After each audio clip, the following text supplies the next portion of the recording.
When people think about Resident Evil, a few games immediately come to mind. The Mansion incident in Resident Evil, the chaos of Raccoon City in Resident Evil 2, or the revolutionary action horror of Resident Evil 4. These games shaped survival horror and turned Resident Evil into one of the most recognizable franchises in gaming. But over the last 25 years, Capcom has released a lot more Resident Evil games than most people realize. Some of them were strange experiments, some were released on obscure hardware, and others simply were overshadowed by bigger titles in the series. Today we're looking at the forgotten Resident Evil games, entries that time, technology, or fans themselves have mostly left behind. First one up is one of the strangest entries in the series. Resident Evil Survivor. The game was released for the PlayStation in 2000. Survivor was Capcom's attempt to turn Resident Evil into a first-person shooter. Now that might not sound weird today, especially after the success of games like Resident Evil 7 and 8 successfully moved the series into first-person. But back in 2000, this was a huge departure from the classic formula. Gone were the fixed camera angles, and gone were the tank controls. Instead, players explored environments from a first-person perspective while shooting zombies arcade-style. The game even supported the PlayStation Light Gun, which made it feel more like an arcade shooter than a traditional survival horror game. The story follows a character named Ark Thompson, who wakes up with amnesia on Sheena Island, a place completely overrun by zombies and Umbrella experiments. Unfortunately, Survivor wasn't exactly a hit. Critics complained about its awkward controls, repetitive gameplay, and voice acting that somehow managed to be even worse than early Resident Evil standards. Can't remember. Ark Thompson, huh? Though I can't remember anything, I know that this was no way for anyone to die. Despite that, the game is still interesting because it was one of the very first attempts to push Resident Evil into a first-person gameplay, a direction the series would later embrace nearly 2 decades later. Next, we have one of the most unusual games in the franchise. Resident Evil Gaiden. Yes, Resident Evil on the Game Boy Color. Released in 2001, Gaiden attempted to translate the survival horror experience onto a handheld system that was never designed for it.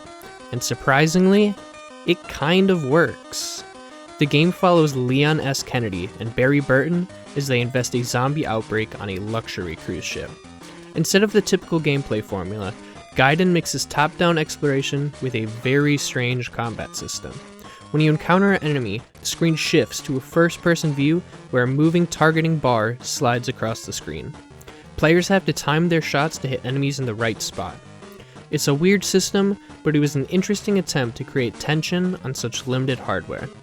Gaiden is also infamous for its extremely bizarre ending, which reveals something about one of the main characters that many fans still debate today. Because of that ending and its unusual gameplay, Gaiden has become one of the most controversial side entries in the series.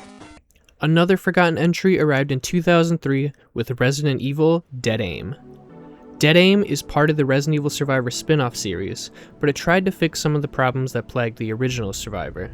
Instead of staying entirely in first person, the game switches between third-person exploration and first-person shooting. When you're exploring, it feels similar to a traditional Resident Evil game, but when you aim your weapon, the perspective shifts to first person. The story takes place aboard a luxury cruise ship once again that has been hijacked by bioterrorists. Players control Bruce McGivern, a US government agent sent to investigate the situation. Despite improving on sub-mechanics, Dead Aim still didn't make a huge impact. By 2003, Resident Evil fans were already looking ahead to something much bigger, the upcoming release of Resident Evil 4. Compared to the massive changes RE4 would introduce, Dead Aim quickly faded into obscurity. Now this one might be the most tragic, forgotten Resident Evil game.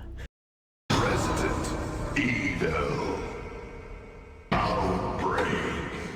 Released in 2003 for the PlayStation 2, Outbreak was incredibly ambitious.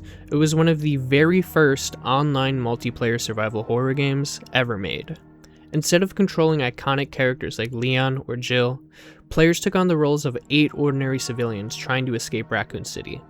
Each character had unique abilities. Some were better at combat, Others could unlock doors or craft items, and the game featured an infection system where your character slowly turned into a zombie over time. The faster the virus spread, the more intense the gameplay began. The problem? The PlayStation 2's online infrastructure was terrible at the time. Many players never even experienced the online mode that the game was built around. Because of that, Outbreak never reached its full potential. Today, though, fans have created private servers that allow people to play the game online again, and because of that, Outbreak has developed a cult following years after its release. Finally, we have one of the most recent forgotten entries, Umbrella Corps. Released in 2016, Umbrella Corps was Capcom's attempt to turn Resident Evil into a competitive multiplayer shooter. The idea was that rival corporations were sending mercenaries into old Umbrella facilities to retrieve bioweapons. Matches took place in locations inspired by classic Resident Evil areas like the Spencer Mansion and Raccoon City. But unfortunately, the game launched with major problems. The controls felt clunky, the gameplay lacked depth, and many players felt like it didn't capture the spirit of Resident Evil at all. As a result, Umbrella Corps quickly lost its player base and became one of the lowest rated games in franchise history. Today, it is mostly remembered as a strange experiment that simply didn't work. So why do so many Resident Evil games end up being forgotten? Well, there are a few reasons. First, the mainline entries in the series are so iconic that they overshadow almost everything else. Games like Resident Evil 2 and Resident Evil 4 changed the industry. Any spin-off released around them had almost no chance of competing. Second of all, many of these games were just in fact experiments. Capcom was constantly trying new ideas: first-person gameplay, multiplayer horror, light gun shooters, handheld adaptations. Some of those worked, others didn't. And finally, some of these games were just simply ahead of their time. Resident Evil Outbreak tried to create an online survival horror experience years before the technology was ready for it. The Resident Evil franchise has produced some of the most important horror games ever made. But hidden between those classics are dozens of strange, experimental, and sometimes forgotten entries. Some were failures, some were simply just misunderstood, and some, like Outbreak, might actually deserve a second chance. Because sometimes, the most interesting parts of gaming history aren't the biggest hits. They're the games everyone forgot. Thank you guys so much for watching. Dramas Gaming, out.